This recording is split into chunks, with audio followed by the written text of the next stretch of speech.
Before we begin, we want to acknowledge that some stories and discussions in this episode of Radiant Resilience may touch on sensitive and potentially triggering topics.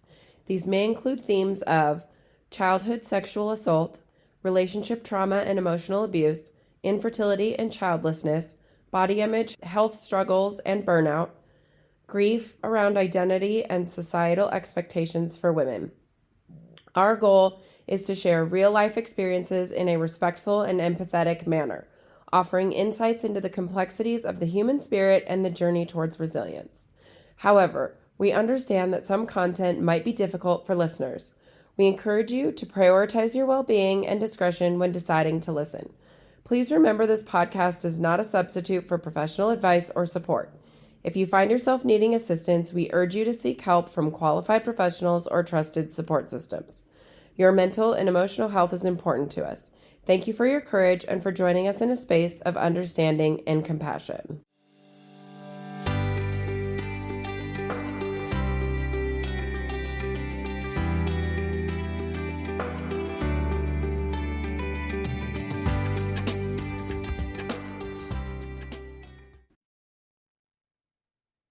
Welcome back, everyone, to Radiant Resilience. I am so excited for this conversation today. I have a very special friend, Sally Trnka.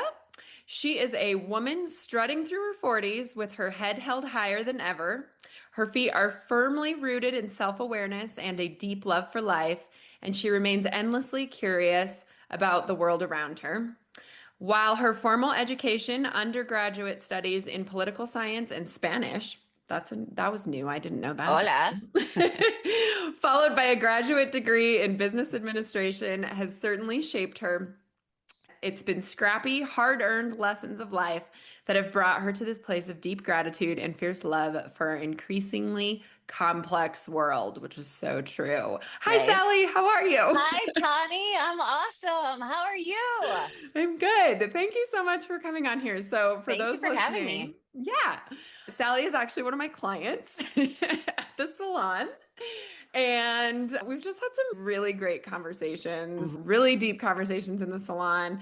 And so I asked her to come on here and share a little bit about herself and where she's at in life. And I think that will really resonate for a lot of my female listeners. Yeah, Sally, give me a little bit of background. I know a little bit of your background, but yeah, go ahead and share some of your early life things. Thanks, Tawny. I'm so excited to be with you. Thank you so much for inviting me. I feel so Yeah. flattered. So let's see. I was born and raised in the beautiful city of Duluth, Minnesota, which is right on the tip of Lake Superior and is a beautifully situated city with really wonderful community-based people. And that's where I've spent the majority of my life. I left for 5 years for my undergraduate degree, but I didn't go too far and then moved back home. My whole family is from that area and around that area. And that's where my life was centered for a really long time.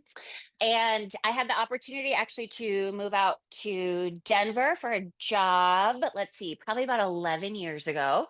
And the job wasn't the right fit, but I fell in love with Denver and with Colorado and always knew I wanted to end up back here, but I moved back home to Minnesota for both for a relationship as well as for another really incredible job opportunity.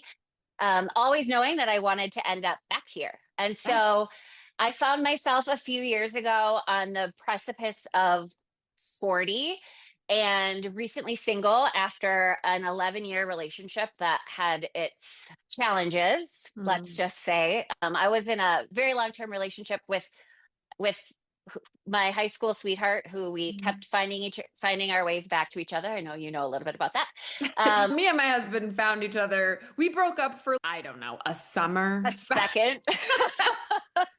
Yeah, back in like we started dating his senior year of high school, then we broke up for a summer, and then we got back together and have been together ever since. So we didn't do the back and forth thing as often, but I know a lot of Yeah, people that's that did. true. Especially because in your 20s and early 20s, if you're going to college and things like that, there's so much self-discovery happening in that time Hmm. period.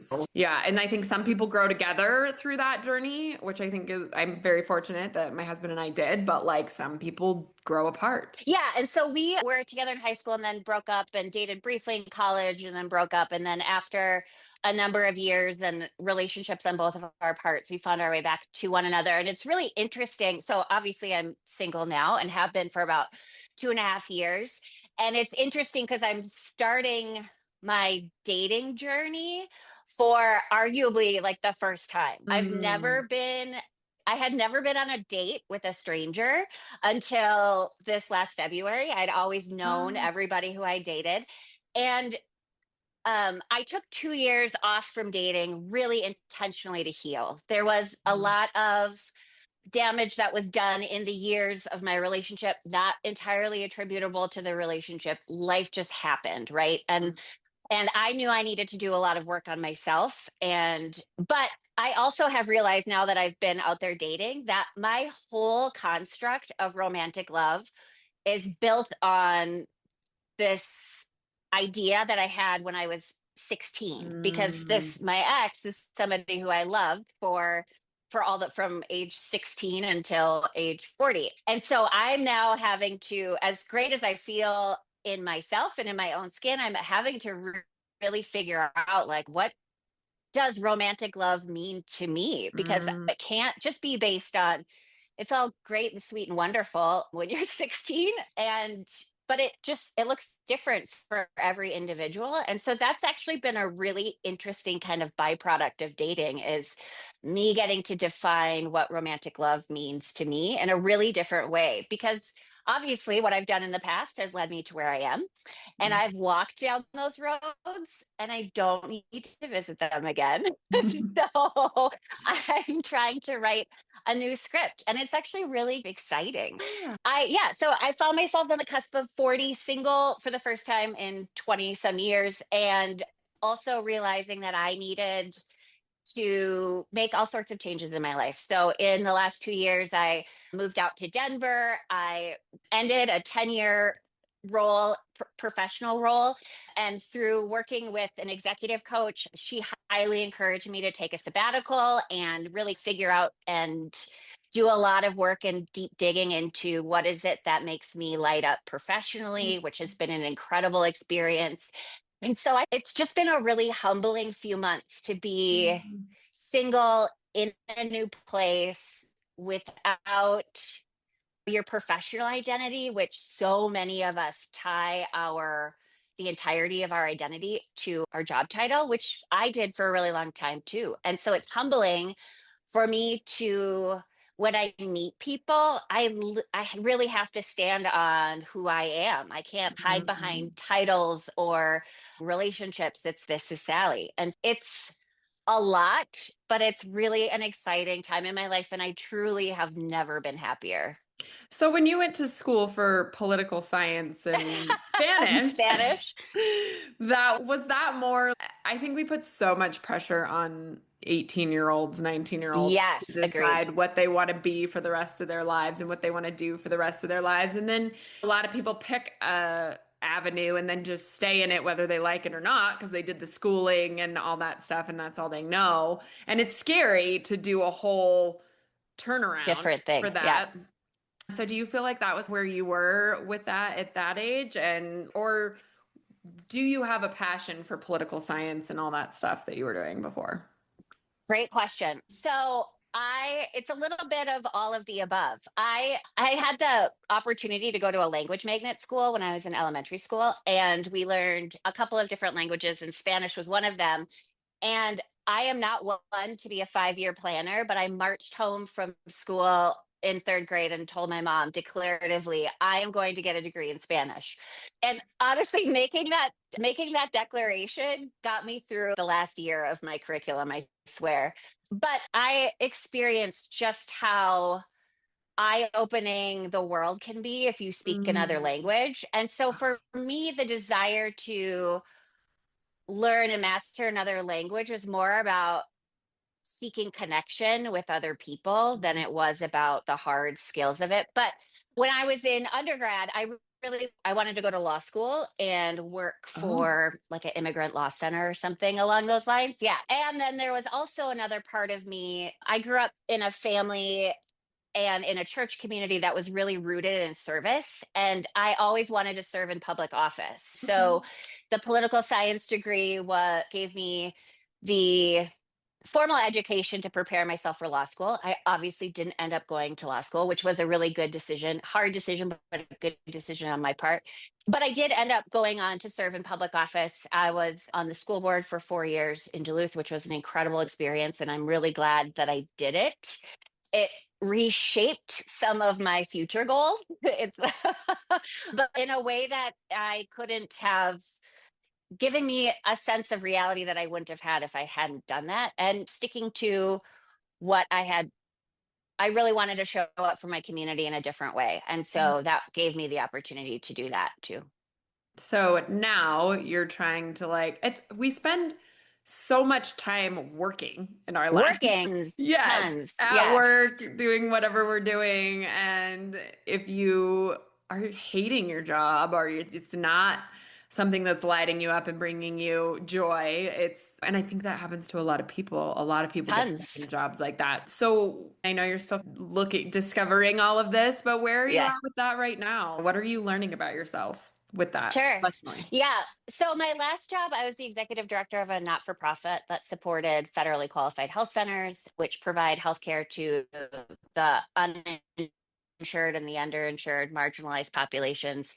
And we also did a lot of work in health information technology. And it was an incredible job. I was so lucky to have all of the opportunities that I had, and to build and grow a dynamic organization for 10 years is an incredible responsibility. And I burned myself way out, as did a number of us during COVID years, right? Like, and I probably, if I'm honest, I probably hung on to the job a little bit longer than I should have. And so I probably should have left 6 months before I did, but you create this sense of loyalty to, whether it's to that part of your identity or to an organization or to people. I think a lot of that ends up being rooted in fear, right? Like the fear of Mhm. change and the fear of Yeah. not having something that you've had for 10 years. But I had the privilege, like I mentioned earlier, of working with this really incredible woman who's a coach for people in executive positions. And we spent about 6 months working together, really digging into what is it that what are the ways in which I feel validated in a Mhm. professional setting? What are experiences that have stayed with me for positive reasons as opposed to negative reasons? Where is there overlap and synergy between skills, abilities, and experience and fireworks? Granted, not all of our job is going to be fireworks, but if you don't have anything that's pulling you Mm. through, if your why, thinking back like the Simon Sinek, start with your why. If the why you're committing yourself all of those hours every week isn't there or is really unclear, it gets to be a slog. Yeah. And nobody wants that. Like I want you, Tawny, when you show up to work to be really excited about my hair. Yes. Of course. Yes. I want to And be excited to do everyone's hair too. And most of the time, I feel like I've learned a lot. I worked with a coach back in 2020 when COVID happened and we that's were right. down too. And I learned a lot about my industry and the fact that this coach gave me permission to Right. choose the clients that I work with Yes. and that I don't have to just take anyone and everything on because that's what we were taught as hairdressers. I think because hairdressers were known for not making a ton of money, not being like a super prestigious job at the time, like early on in my career. And Okay. then she was trying to change the mentality and the perspective on the job itself. And we were taught to live in that scarcity mindset of Yes. you have to take any and every service, any person that seeks out your chair, you have to take them. And I do think consumer behavior changed too after COVID. I think a lot of people wanted people that specialized more so than the people that were jack of all trades. But nobody had ever told me that was okay and that you could do that. I didn't even Right. know that Right. was an option. I'm like, oh, I hate doing men's haircuts, but I guess I have to take these 14 men's haircuts. Like,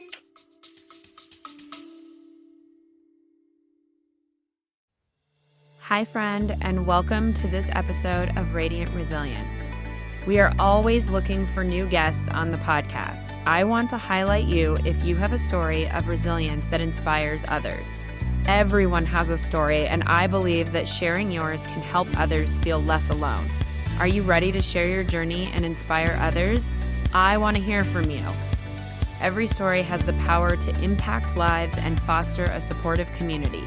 If you have a tale of overcoming adversity, personal growth, or a unique perspective on life's challenges, I would love to have you as a guest on the podcast. To become a guest, please email us directly at radiantresiliencepodcast@gmail.com or click the link in the show notes to become a guest. Join us in spreading hope, strength, and inspiration one story at a time. Be brave and share your story so others feel less alone. I hope to see you soon.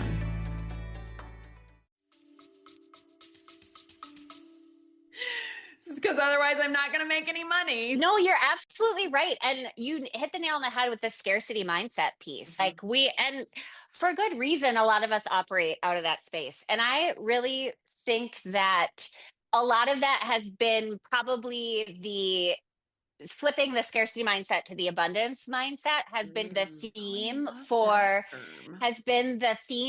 my last 6 months, especially. Like when I was working with my coach, and her name's Jamie Flora, she's incredible. When I was working with her and she was talking about my sabbatical, I was like, no, I can't. I absolutely can't. I can't take that time off for myself. I can't afford it. I can't, whatever it might be. And she really helped me like massage my mind to get around the idea of how I can't afford to not do it. But Oh.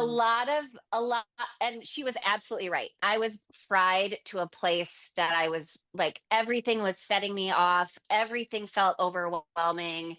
I was looking at the elephant and was unable to take a single bite. I thought I had to put the whole elephant in my mouth. I was really like at a place of complete depletion. But now coming, like I moved out to Denver by myself without a job.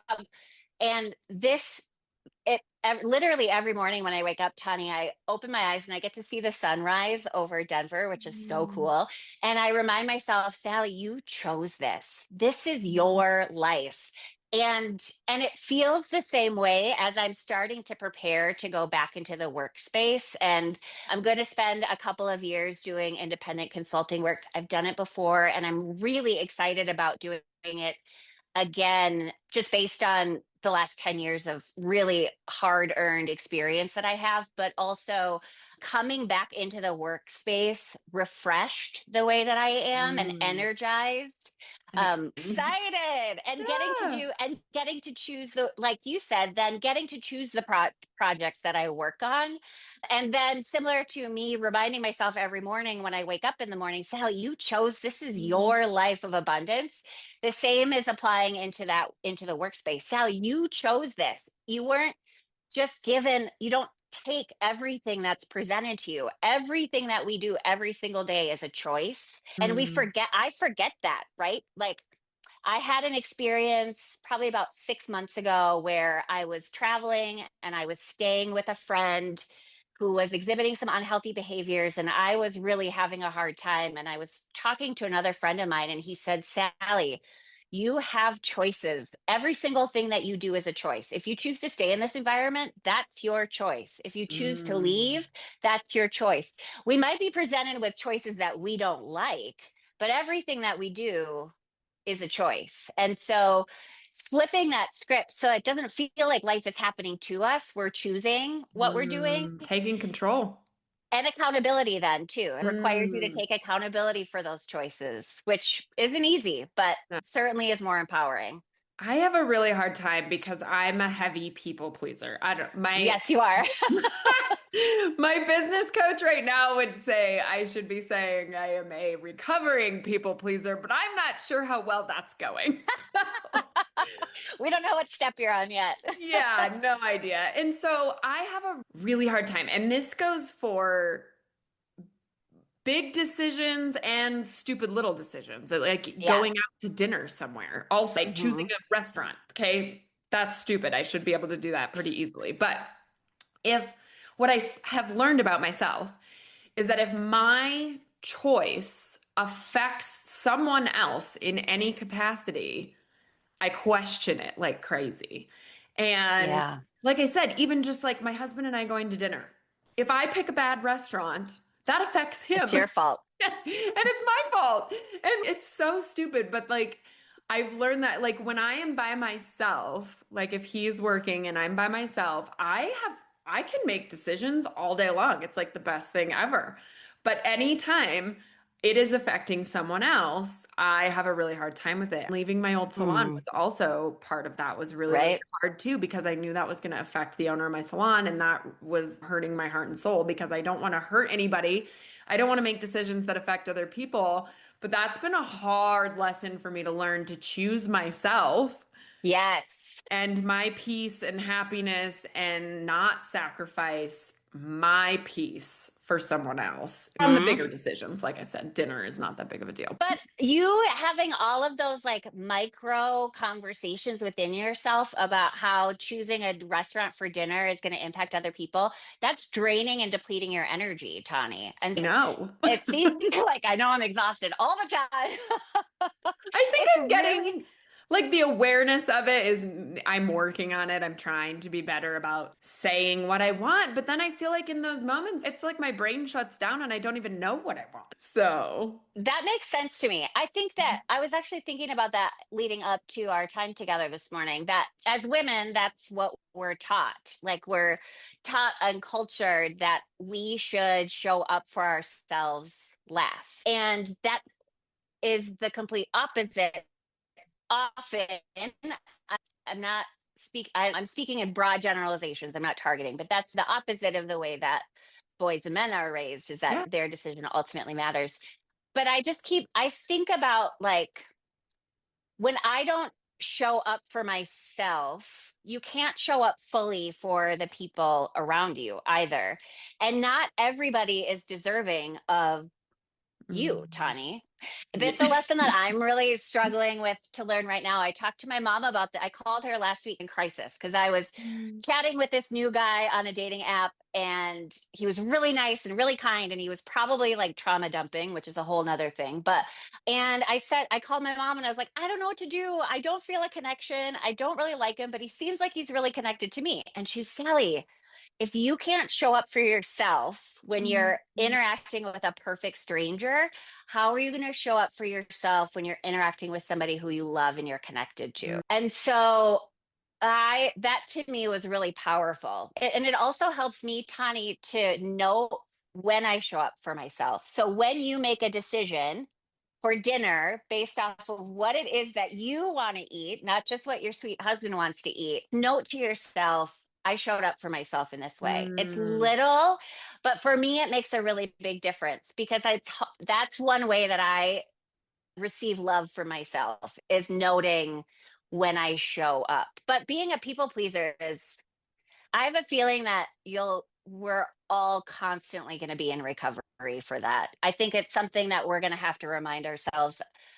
to check in with ourselves all the time. And especially when we're tired or when we're fatigued or when life feels overwhelming and hard, it is easier to show up for other people than it is for ourselves. But ultimately, I don't know if you've heard of the book, The Body Keeps the Score.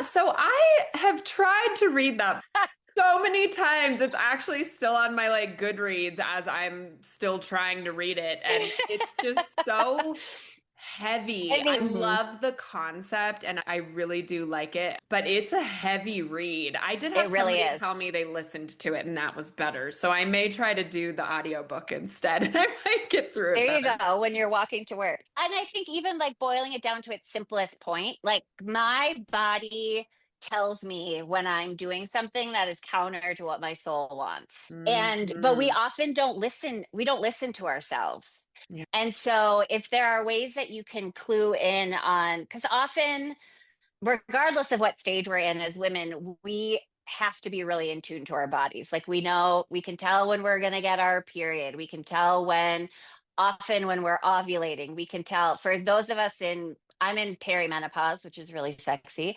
I can tell everything. Yeah. And so our bodies tell us. It's just Mhm. whether or not we take the time to listen. And that sometimes, honestly, Connie, that's helped me stand up for myself emotionally is when my body starts reacting. Like I was supposed to see somebody was going to come out to Denver to visit just for a brief visit. And I got a migraine like 3 days before she was supposed to Mhm. come. And I was like, for me, that is an indicator that my emotional stress has reached a level that I can't handle. And so Mm. I can either I have to deal with the symptoms because migraines are awful, but Yeah. I also need to deal with the root of what is causing that. Mm, Now, did you realize right away that that was connected to that, or did it No, take you no. some reflecting to figure that out? It took me a lot of reflecting. And if I'm being totally honest, it took me some bravery Mm. to, I've no, I know what my body is telling me, but I don't want to admit it often. Mhm. My body in my relationship with my ex, my body was screaming at me. Like Mhm. I couldn't get out of bed. I was down to 95 pounds. Oh. All my hair was falling out. Mm. I had migraines all the time. I couldn't eat. I was throwing up every day. My body was screaming at me. And I didn't listen for years. I didn't listen because me staying in that relationship, and there's a lot of layers and complications to it, of course, as we all know, in all of our relationships there Yeah. are, but I didn't listen to my body. And so when that relationship ended, I said to myself, never again will I ignore my body like that. And then I did. Like we Mm. do.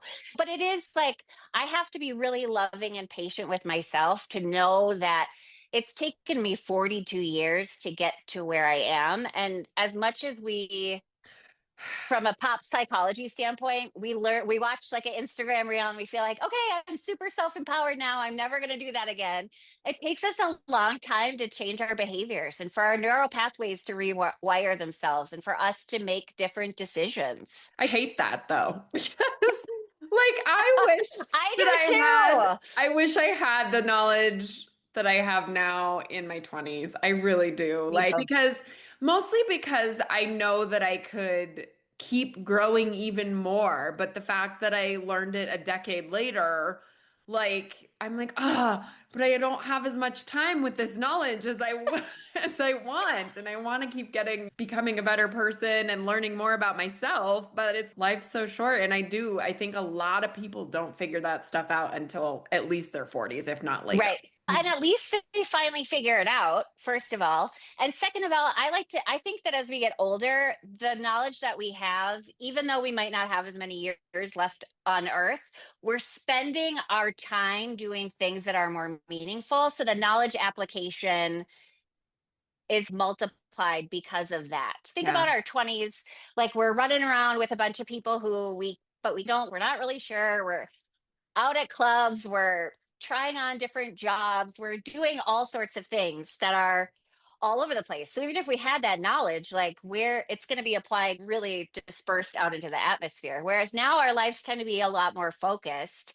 And so the changes that we make have larger impacts. Yeah, that's a good segue into let's talk about female friendships a little bit, which we've done in the Yeah. salon a little bit, and friendship, I guess female friendships because we're females, but Yeah. friendships in general, right? Like you just mentioned being in your 20s and running around. And I remember being like, I just want lots of friends. I want lots of friends and I want to hang out with friends all the time. And I didn't really pay as much attention to the quality of friends that I had at the time. Hmm. And now that I'm in my late 30s, almost 40s, I've really changed that perspective. So while you're going through all of this growth and stuff, tell me how that's changed for you. Yeah. I my female friendships have changed a lot over the years too, as you and I have discussed. And as I look back at it, a, both in my romantic relationships, but also in my friendships, I have valued tenure and loyalty, quote unquote Mm, loyalty, which is a concept that I'm really deep diving into right now. What does loyalty actually mean to me? mhm, But I valued like being able to say, oh, I've been friends with this person since high school was more important to me than the what that person was contributing to my life and to the friendship. And I also have a tendency to give too much of myself to friendships when people ask. So if people mhm, show up and they want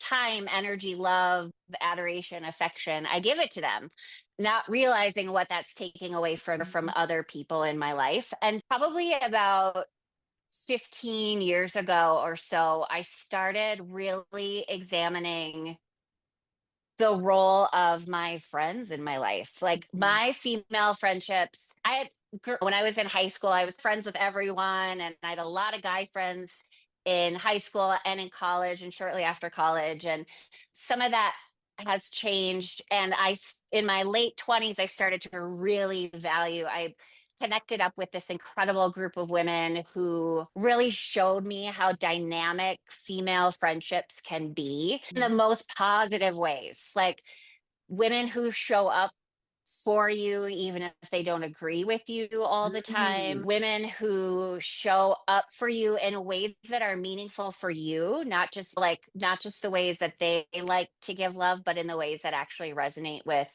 how you receive love. And honestly, if I didn't have my close girlfriends the last 3 years, I honestly don't know if I would have, I don't know how I would have come out of the other mhm, side of all of this trauma healing. And I just can't say enough about, as you get older, making sure that the people who you surround yourself with are a reflection of who you are, of course. But mhm, I also love to surround myself with women who I want to be more like, not in mm. a way that's jealous. Jealousy Yes. is insidious and gross. And I understand for some people it's a natural reaction, but I would encourage you to challenge that in yourself so that you can experience more dynamic love with people. But my girlfriends, and I was really lucky when I moved out to Denver, a girlfriend of mine from when I lived out here last time had randomly reached out to me like 6 months earlier and said, hey, I don't know if you remember me. And I said, oh my gosh, of course I remember you. And I'm moving back. Let's hang out. And she connected me with another group with some other women. And so I have this really eclectic, interesting group of girlfriends already here in Denver that are all wildly successful in their own fields. And success is defined by each of them individually, but we all just show up for each other, and we do it without judgment, we do it without pretense, we do it Mm, without even necessarily always understanding why the other person is doing what they're doing, but we understand that they're coming from a place of good intention and mm, love. So we allow each other to be our full selves, and feeling the love and support who for my full self has just been, honestly, the whole dating journey since I moved out here has been fun, but finding these dynamic female friendships has been hands down the best part of my last 6 months.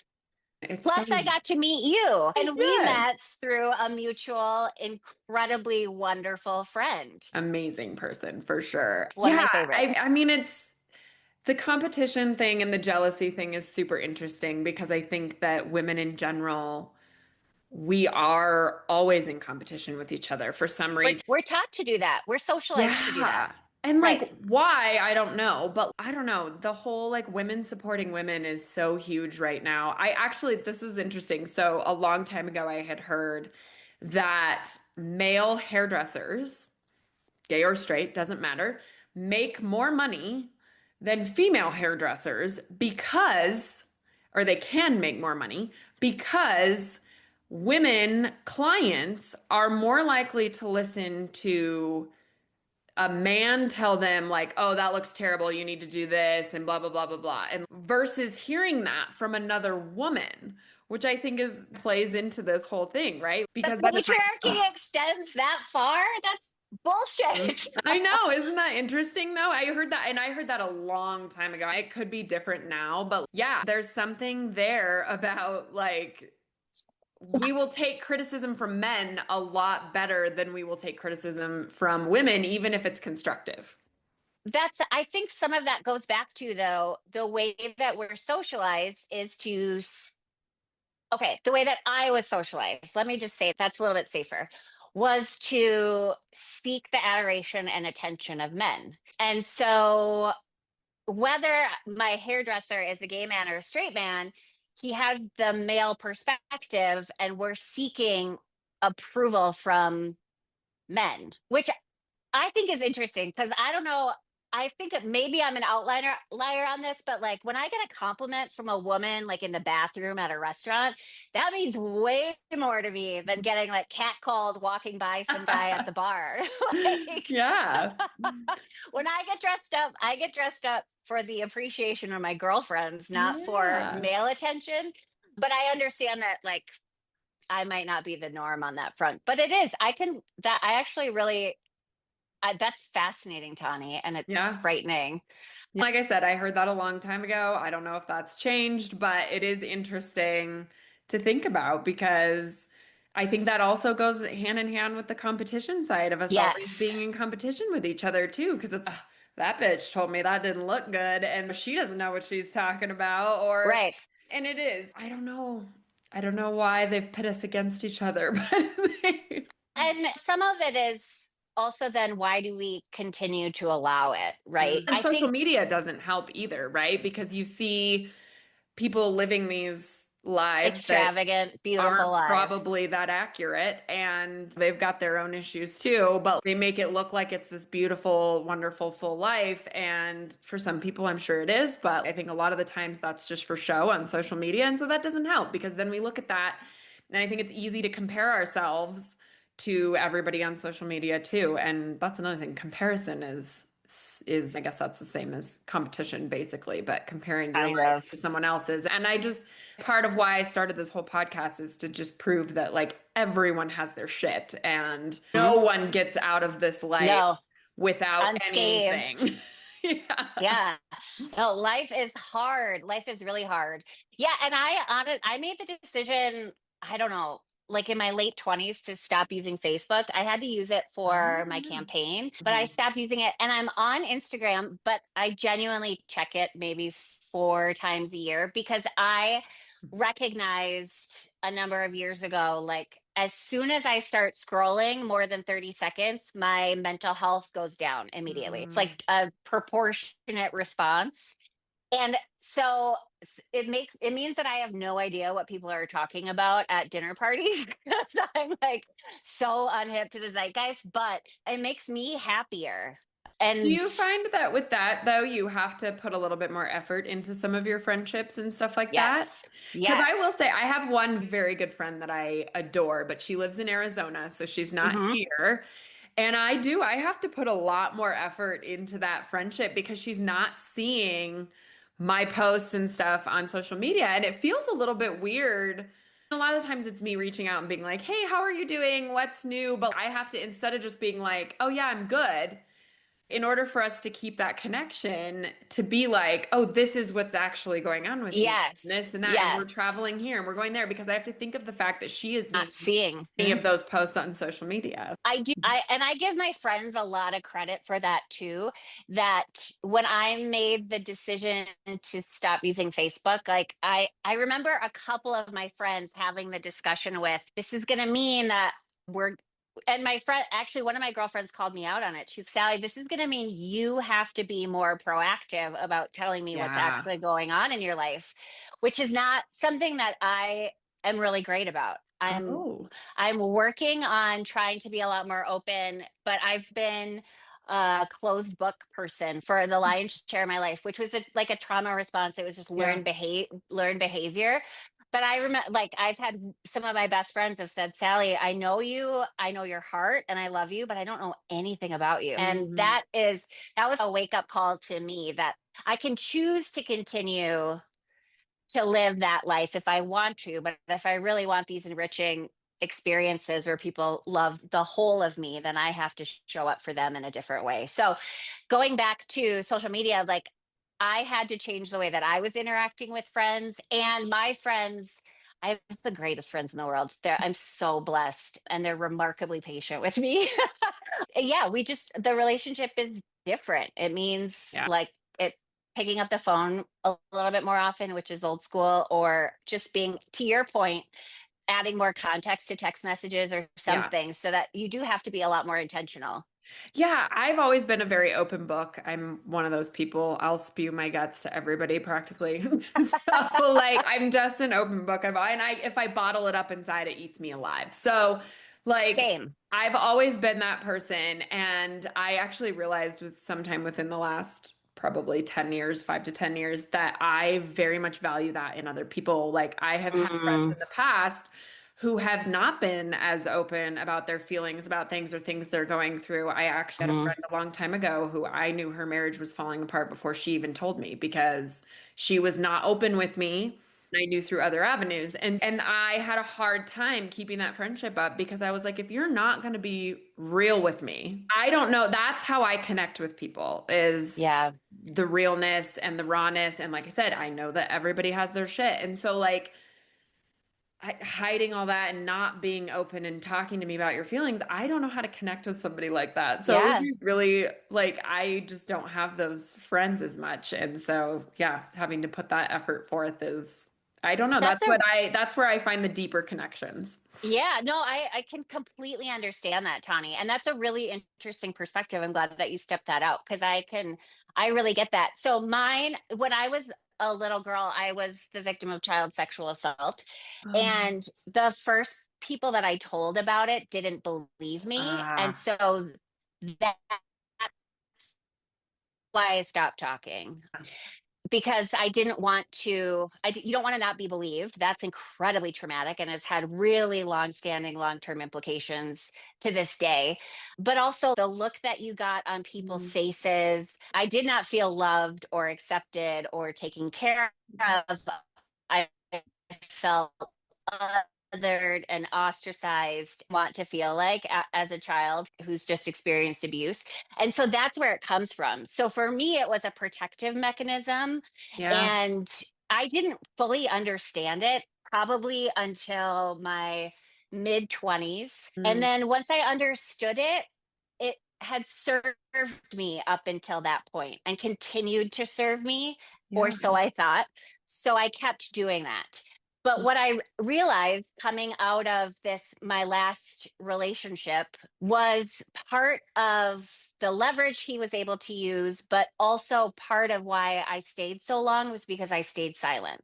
And oftentimes I didn't want to admit how bad things were because then I would have to do something about it. Yeah. But it also, you carry this sense of shame. And same with the abuse as a child, you just feel shame. And so you want to hide things. It's like sunlight is the best disinfectant. And really, like me, what I thought served me for so long, this like protective compartmentalization, you're absolutely right. It prevented me from making real connection with people. And seeking real connection with people is the most vulnerable thing that we can do as human Mhm. beings. And so that's really scary. And I Yeah. understand, I'm not mad at myself for the way that I conducted myself in friendships and relationships for all those years. It served a purpose, it makes sense. But I'm glad that I am now living a life that is truly in pursuit of those more connected and deep relationships. It's still hard for me. It's Yeah. still not easy for me to be honest, but not honest. It's still hard for me to be upfront about Vulnerable. what I'm yeah, about what I'm experiencing, but doing it little by little and using those opportunities for people to show you that they're going to show up for you and they're going to love you is incredibly rewarding. I love that. You've done so much work. You're so beautiful. I love Oh, it. thank you. Life's hard. Life is really hard. Life is so hard. So another topic I wanted to touch on too Yeah. is, so you shared with me that you did not want children in this lifetime. Mhm. And we've talked a little bit about the overlapping feelings and comments and things that we've both gotten over the years, even though like I am in a different path, but also maybe ending up in the same path. So, We don't know yet, Tommy. Your story yeah. is still being written. Yes, this is true. Let's talk a little bit about that and the stuff we've talked about before, I guess, as well. So what is that? Because I think not a lot of people understand that choice to not have kids. And I think a lot of women are like, Yeah. what? Why would you choose What's that? wrong with So, you? yeah. So, do you want to talk about that a little bit? Sure. Yeah. So I really, from a very young age, and I can't pinpoint it, but I remember identifying that I didn't want to get married and I didn't want to have children. And I am sure some of that comes from childhood trauma and my parents divorcing and whatever, but it's a decision that I've stuck to, not just out of blind loyalty, but out of intentional choice for me. And it has, honestly, the hardest part has been the disapproval that I've Hmm. received from other women. Like somehow my decision to not have children is, I don't know, is it a reflection on like the whole of womankind? Sure. No, it's not. It's, of It's course it's not. not, but they make you feel that way. And yeah, yes, they can, certainly. And it was especially being from the Midwest. When I was in my early 20s, I was still in college. And so I had a quote unquote excuse for not having children and not getting married. And then it was like people kept saying, "Oh, you'll change your mind. Don't worry, you'll change your mind. Oh, you're going to change your mind." And I actually, in my mid 20s, was in a relationship for about 4 years. And the reason that we split was because he wanted to get married and have kids, and I didn't. And we were headed in different directions, anyways. But I really had to stand 10 toes down and like, why do I not want this? And for me, much as I understand it is for other women, you have an innate desire to carry and bear and have children. I have never felt that. I have never felt, it does not mean that, just to set the record straight, it does not mean that I don't love children. It Mhm. doesn't mean that I'm selfish. Doesn't mean that I'm career obsessed. It means that I am doing what is most organic and authentic to who I am as a person. And it, honestly, I remember finally having a conversation with my mom, probably in my mid 30s, and she teared up a little bit and she said she finally believed me that I didn't want to have kids. I think and I used to hear from my friends all the time. My ex was a very handsome guy. Think about how beautiful your babies would be and how can you Because provide. that's why you should have kids. That's exactly why you should have kids, because they would be supermodels. To be fair, my sister and brother-in-law make very adorable children, and I'm not just saying that as the auntie, but I don't know, when Auntie. when my sister gave birth to my niece in the hospital, I went in there and I was holding my niece and I was like, "Are you sure you don't want more? Because they're so damn They're cute. so cute. Yes. You make the cutest. You guys have like such good genetics for this, but obviously, definitely don't agree. That's the reason you should have kids."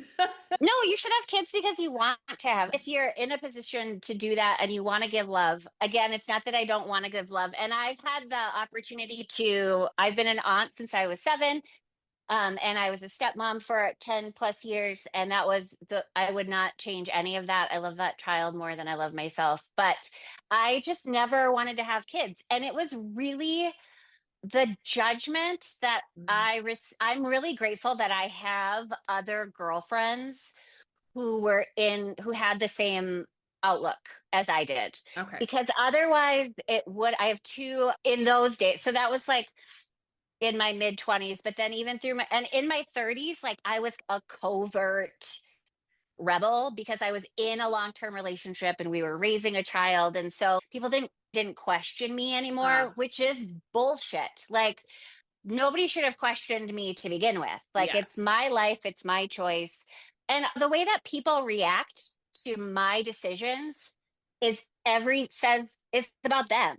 It's not about me. Yes. And but that's really hard to accept when you're a people pleaser, when you're an overachiever, when you're an whatever it might be. Like, I got a lot of judgment from other women, mostly people saying that I'm selfish.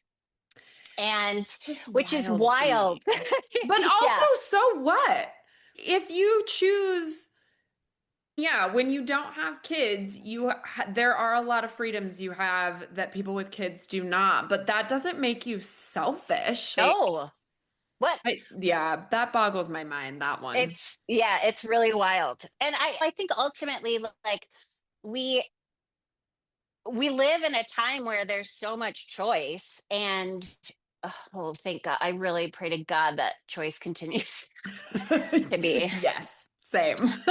But I think it's it really really incredibly important that we support women for the independent individual women who they are. Like, you and I have talked, Tawny, you sharing your stories and your struggles with me about your desire to have children and then your struggles with infertility have been so incredibly moving and Mhm. thought provoking for me.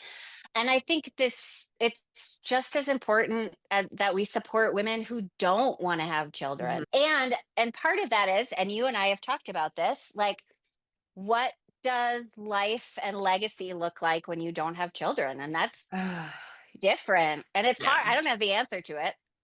And that's interesting too, because I think we're so conditioned to grow up and have kids as women. Yes, That is, if you really break it down to that's our caveman purpose. times, Yeah, that is that's our our purpose. purpose, right? Is to bear and carry children. And yeah, so then when you can choose that not to, Mm, or in my case, not choose it and be forced yeah. into trying to figure out what that life looks like it's a pretty intense identity crisis for sure. And yeah, and if you don't have the answer, I certainly don't have the Well, and that's answer. part of it is like there's not a whole lot of modeling for Yes. what it looks like. And it's something, yeah, there's not a lot of modeling for what women who don't have children, like, what is, that's one thing that I hear from people a lot too, is who's going to be at your deathbed. I've thought about that. I actually, Colin We'll and show I up. actually really need to make a will because we've got investment properties and we've got stuff. And I just kept thinking in my mind, like, when we have kids, we'll just make a will Yeah, and give it right, all to the kids. And then, but right. now it's okay, if that's not a reality, I really Who need is to it? think about if something happens to us. I don't want my stuff to just go to whoever or whatever, or somebody else to make that decision. And so it is interesting. And then as our parents get older and I'm watching like all of us step up to take care of them and things like that, oh man, who's going to Who's do that? going to And do this? when I say that to Colin, we have a niece and a nephew, and I'm like, they have their own parents. They can't take care of us too. Like, I'm counting on my nieces and nephews to help take care of me for sure. you have a lot more than I do, though. I do. But Tawny, you're an even more fun aunt than I am. And so you're Thank you. totally earning all of the support from them when if and when the time comes. Yeah, but also I don't think that's where our brains should go because No, there are people that end up estranged from their children and they're not at totally. their deathbed. I had a neighbor, old lady neighbor, she died a couple years ago. And the family has reached out to us because we're neighbors and they live out of state and they're like, hey, if you ever find any squatters at the house or whatever, let us know. So we've been in touch with the family, but they were estranged from her and she died alone. And even if you have Oh, kids, is my point, that doesn't mean they're going to be at your deathbed. that's true. And it's not a reason to have children either. Yes. But yeah, so it is interesting. The question then of legacy becomes like, has to become even more external to ourselves than it would if we had a natural, I was gonna say natural selection, but that's not right. Like a Yeah. lineage, like Yeah. natural heirs. but it does change the vantage point for me, at least. Okay, so I'm 42 now and I'm really healthy and I think incredibly vibrant, but I agree. I still like, what is it like, what do I want people to remember about me, and how do I start doing continuing to lay some of that groundwork? And some of it for me is like my legacy with my nieces and nephews. And so when I moved out here, I have to be a lot more intentional about those relationships, but also then like external to myself. As I'm building this beautiful vibrant life here in Denver, I'm simultaneously thinking about my legacy. And so how do I start considering what I want my impact on the world to be, which is that's a big question. And I think I'm sure one that a lot of people have around our age, but I think the proposition looks a little bit different when you don't have children. And yeah, I guess that's probably where the midlife crisis comes through too. Not going to get a Corvette anytime soon or a Dang. 20-year-old boyfriend. Yeah. I think that's where it comes from though, too, is like Yeah, you get totally. to this like halfway point in life and you're like, wait, what does this Ooh. actually look like when, like we talked about earlier, in your 20s and even in your 30s, a bit like you're just having fun and you're not really thinking about it and you think you have all the time in the world. And then all of a sudden it's, oh, wait. But I really wish we could change the mentality of that is a woman's purpose is, and if Right. you don't have children, and I think that's what's been so hard for me too, like and I've struggled with this in a different way of I sometimes feel, and no one has ever said this to me, but I sometimes feel like people are like, if you wanted them bad enough, you have like, why haven't you done this or why haven't you done that, or I put on myself like, oh, I haven't done enough Oh, because I Tawny. haven't ended up with a child, and there's probably other things I could try and do. Adoption being one of those is always one that comes up. But Sure. I think that brings in the fear comes in of, okay, I'm less than because Yeah. I have not been able to do this. And I think that when you choose it, people make you feel less than because you chose not to. And yeah, I don't know. I don't know how we change that stigma. I think women are the only ones that can really change. Men, I guess, can too, because they want us to have the babies and not work. So sometimes.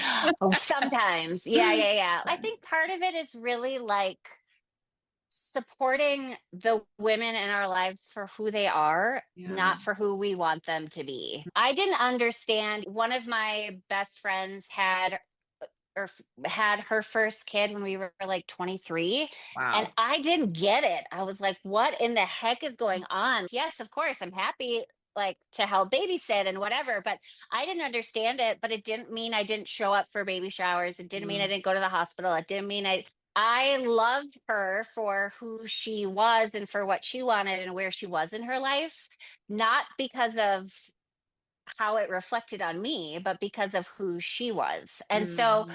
I think the more conditions we put on people, the less ability we have to actually connect with them.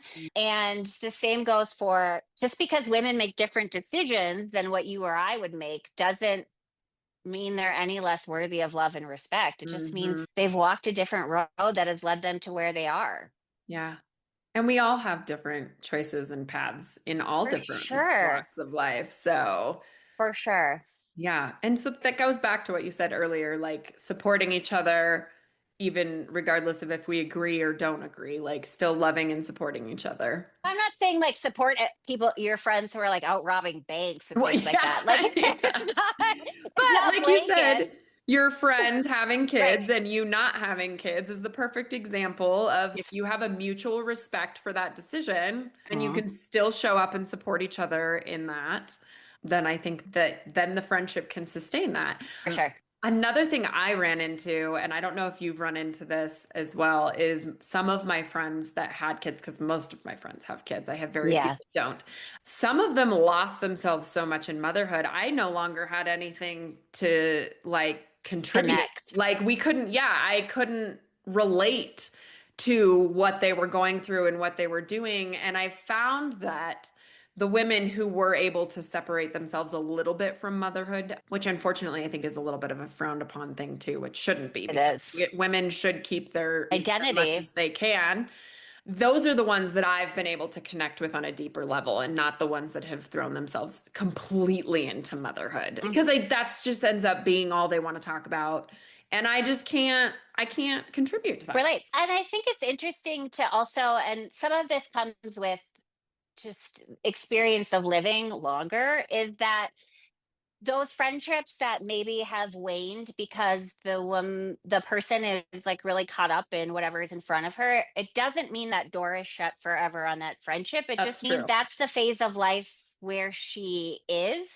And I think sometimes when there's that like dissonance around people who have kids versus those who don't. And if I have to hear, you wouldn't understand, you're not a mom. If I hear that again, I want to rip my hair out. I get it. It is very different to have children, but it's a kind of like passive aggressive dig that's often made at women who don't have children. And it's incredible. There's just a better way to phrase it, friends. But I think that sometimes we try to retrofit relationships based on what they were in our current circumstances, and that's where breaks happen in relationships. Whereas it would be nice if we could just say, acknowledge, listen, we're in very different points in our life. Before we do damage to one another, to the friendship, let's just acknowledge that and take a break. Or because we all go through shit, and there are times where we can't be friends, we can't be show up as good friends, we can't show up as good humans. Sometimes it feels Because you're just like at overwhelmed. capacity for Yeah, what you're dealing with whatever you're going through, that you don't have absolutely. the capacity to contribute to other relationships. Right. Yeah. And as women, we're supposed to just take on more and more and not, and so it's hard for us to say no. But I was just talking to a friend about this the other day. She's dealing with something similar in one of her relationships with a girlfriend. And I just think that the responsible thing to do is to be, and this is the pot calling the kettle black, because I've failed at this miserably, but I'm trying to do better. Is for me to say, I'm at capacity. I cannot take on one more thing. I need to take a pause or a timeout before I do irreparable damage. Like I said, going all the way back to the beginning of this conversation, I stayed in my job longer than I should have. And I worry that there was some damage that was done because I was hanging on to something that fit and worked in my past, but didn't work in my present. And I want to make different decisions moving forward so that I'm honest about what I can take on and how I can show up. And then what is just outside of my ability.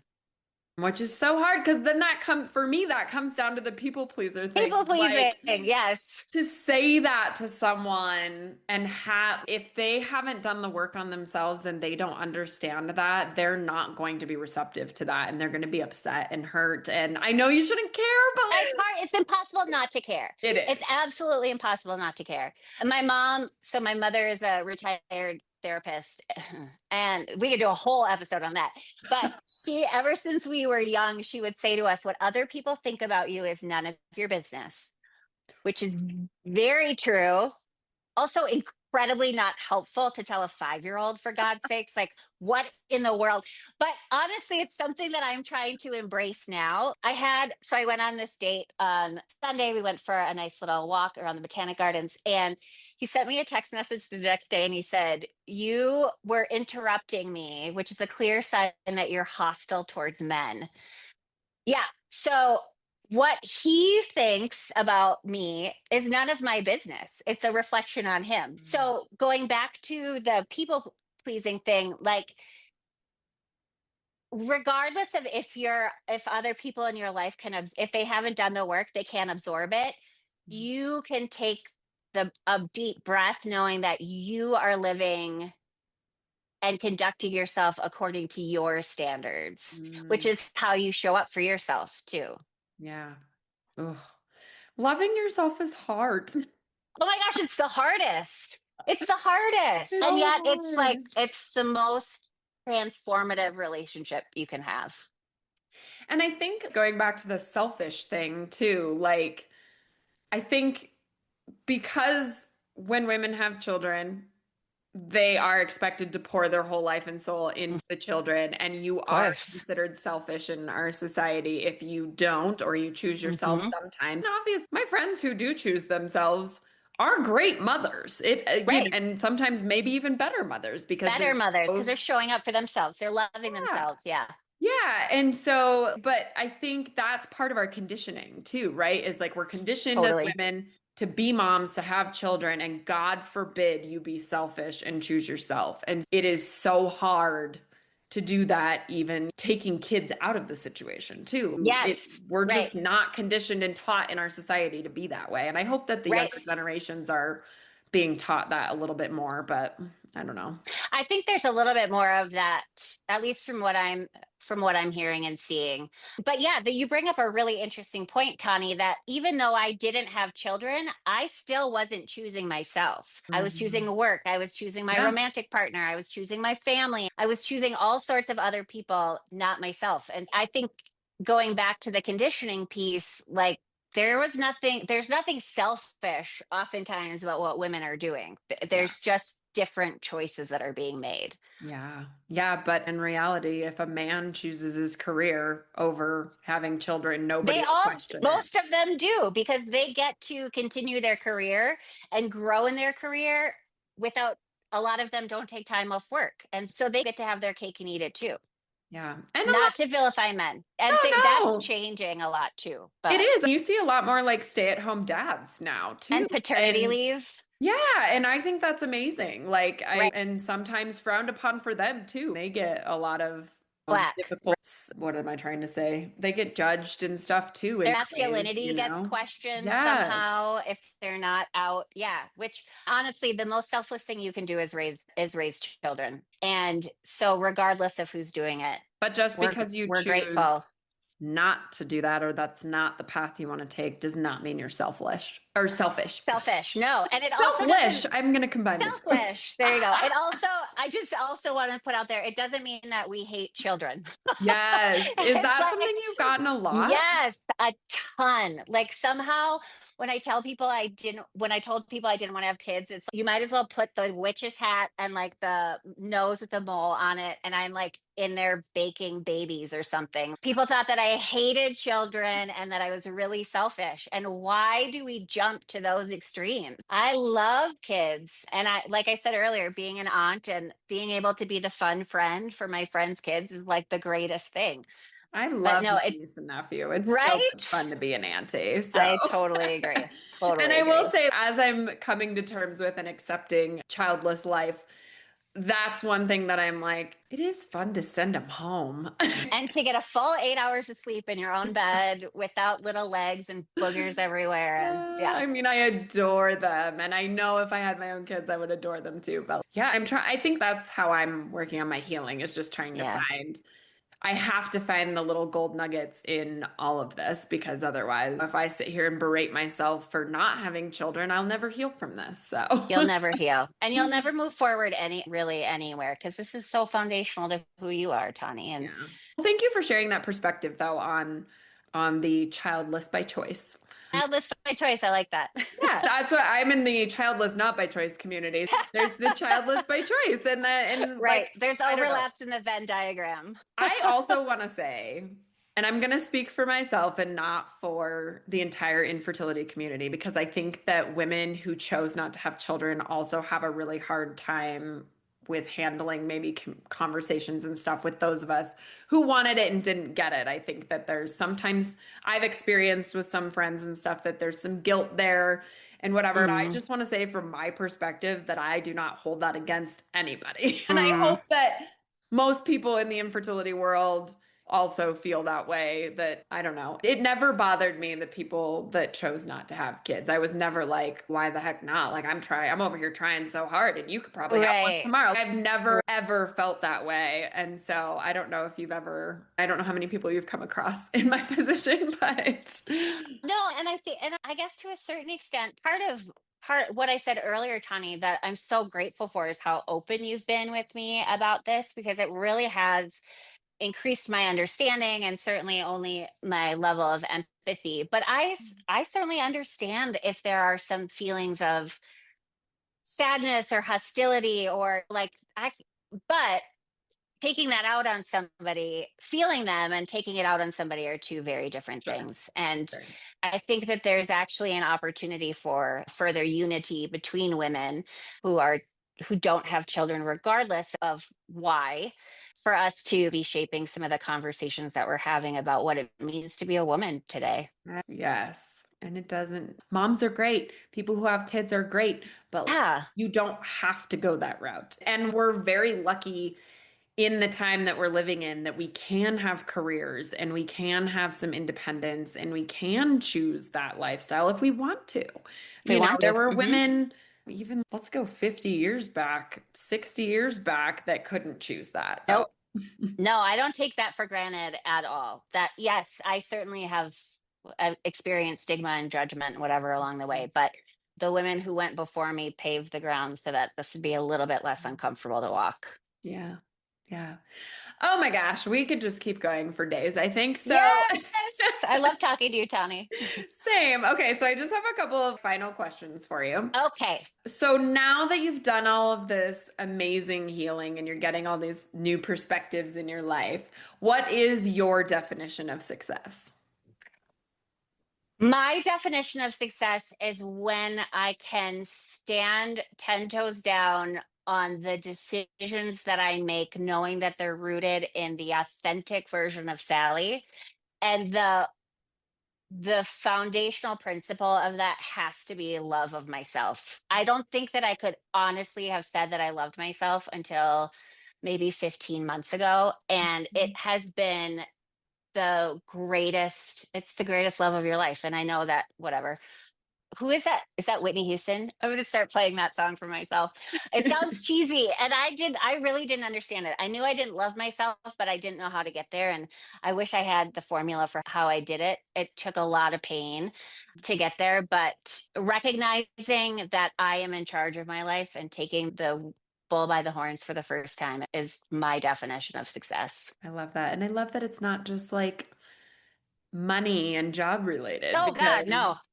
I think that's No. another thing. That's a lesson I'm learning the older I get too, because I think that's another thing we're conditioned to do is to think that Sure. success is becoming Jeff Bezos or whatever. Yeah, No. yeah. But like everyone's level of success is so different in their lives. And it doesn't have to be become a billionaire and the CEO of a giant company. Like it doesn't Right. have to be that. And then what tools like would you share with my listeners that may have helped you through some of this stuff? Is there anything that really pops out specifically? Let's see. I don't know if I would necessarily speak to any tools.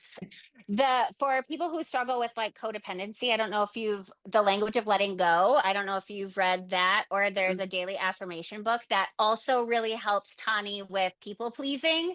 Like Oh, how do you the what is language it of called? the language of letting go.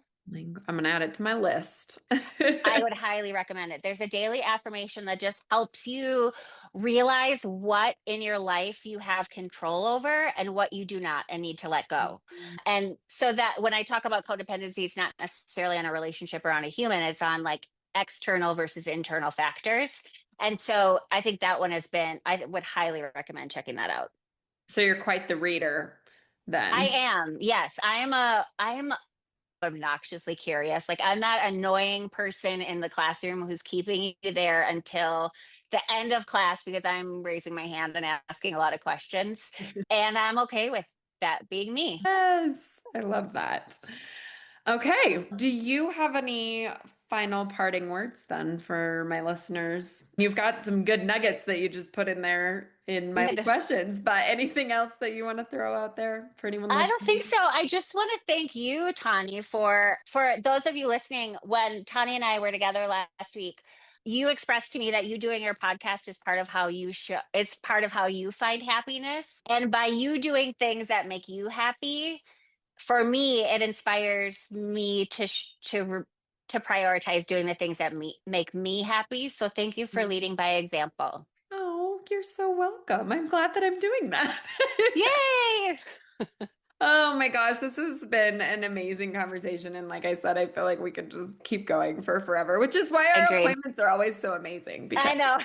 I love the Thank you, conversations. Tawny. We should maybe record an appointment and then There you go. We'll just live stream our conversations in the salon because they're just so good and deep and I love it. Yes. And I'm so grateful to Kelsey for bringing us together. Yes. Thank you, Kelsey. She- We love you. Shout out to Kelsey, who's an amazing human as well. So Amen. yeah. All right, my dear. Thank you, Tawny. Thanks everyone for listening. Thank you. Thanks everybody for listening and we'll see you on the next episode. Thank you so much for tuning into today's episode. If you enjoyed our conversation and found value in the stories shared, please consider following us on your preferred podcast platform. Your ratings and reviews make a huge difference. They help us reach more listeners and continue bringing you engaging, insightful content. We appreciate your support and would love to hear your thoughts and feedback. Until next time, keep listening, growing, and sharing.